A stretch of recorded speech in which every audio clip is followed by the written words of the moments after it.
Hello students, today I'll be teaching you imaging in dental implants. What are the various radiographic procedures we do for dental implants? Dental implants have revolutionized the field of dentistry. For the success of implants, a pre-surgical treatment planning and post-operative follow-up is of utmost importance. And to aid this, our diagnostic imaging plays a vital role. This presentation gives a brief insight into various imaging modalities which have been employed for implantology. Before going into modalities, I'll be telling you how to select a X-ray. For selecting a radiographic method, there should be first thing kept in mind is that adequate number and type of images should be there to reveal the anatomic information. Then the type of imaging technique selected should be able to provide that information to the dentist with adequate precision and accuracy. In whatsoever technique we are using, we will should always kept in mind that there should be no distortion such that no retakes can be there. The imaging information should balance the radiation dose and financial cost on the other hand to the patient. Now, first, there are many imaging modalities that have been employed for the implant imaging, including devices developed specifically for dental implant imaging. First method is IOPA, which is intraoral periapical radiograph. It provides images of perhaps the greatest details. Using these images, the target area can be carefully examined for trabecular pattern, residual roots, periodontium, as well as angulation of adjacent teeth, as you can see in the picture. However, the periapical radiograph is a two-dimensional perspective of a 3D anatomy. Therefore, they are not adequate to estimate the amount of available bone. Now, let's have a look on advantages of IOPA. It is a useful tool for ruling out the local bone or dental disease, but it is of limited value in determining the bone quality, bone quantity, and bone mineralization. But it is good in identifying the critical structures. Again, a limited value in showing the spatial relationship between the structure and implant site. Next is occlusal X-rays. Occlusal X-rays are planar X-rays, planar radiographs. They show the widest width of bone versus the width of crest. Means when you have to take the assessment of buccolingual aspect of the jaw, then they are helpful. Now, for example, if the patient has undergone any removal of the tumor, say ameloblastoma, after that patient wishes to get an implant on that side, then these radiographs are very important. They tell you the how much buccolingual dimensions are there in an arch. Also, they have limited role in telling the bone mineralization and spatial relationships. Lateral cephalometric radiographs demonstrate the geometry of alveolus. They tell us about the lingual plate, width of the bone, the ridge relationship before ridge augmentation. But on the other hand, they are not useful in telling the bone quantity and quality that is important for implants, but they do not tell us about quantity and quality of implants. Next is OPG or panoramic radiographic method. It is widely used method for implants since it is a good screening tool as it depicts both of the body of mandible and maxilla in one image and the lower one half of the maxillary sinuses in a single image. This is important tool. As you can see here, there is something wrong on the hair. So there is osteoma in the left maxillary sinus that are incidentally being discovered only on the panoramic X-ray. What are the advantages? The opposing landmarks are easily identified. Vertical height of bone can be assessed. Gross anatomy of jaw, critical structures like mental foramen, mandibular nerve, and related pathologies can be evaluated. Saves the time, easy to perform with low radiation dosage. Disadvantages are does not demonstrate any about bone quality or mineralization since it is again a 2D picture and misleading quantitatively because of magnification. Always remember there is magnification in OPG, also there is curved image in a OPG. It does not demonstrate the spatial relationship. Now, zonography is one of the modification of OPG. This technique enables the appreciation of spatial relationship between the critical structure and the implant site. And but again, the problem is that thick images are obtained. It is a two-dimensional picture. Single site usage and bone density cannot be assessed.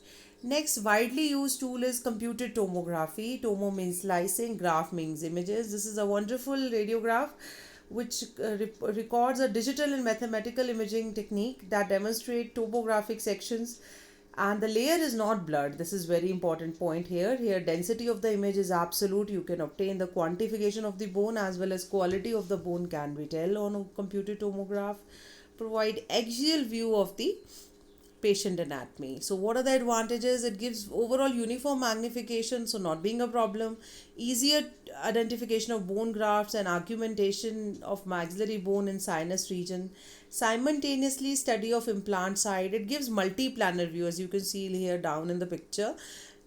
Now, what are the disadvantages? First is metallic steel artifacts, streak artifacts are there. These are a little bit less nowadays when we are having opting for 3D CT, and higher radiation dosage, limited availability of reconstruction. But for that, we have designed various softwares for reconstruction. Now, the advances in the computer tomography is a CBCT and microtomograph. CBCT is being done because it is a wonderful tool for your orofacial region, and the important thing is that it gives a 1/8 the radiation dosage on the same image than CT scan. Microtomograph is another being a modification, especially useful in acquiring serial section of bone implant interface. Dentascan, widely used software. It is again a CT which offer higher accuracy of images for reconstruction.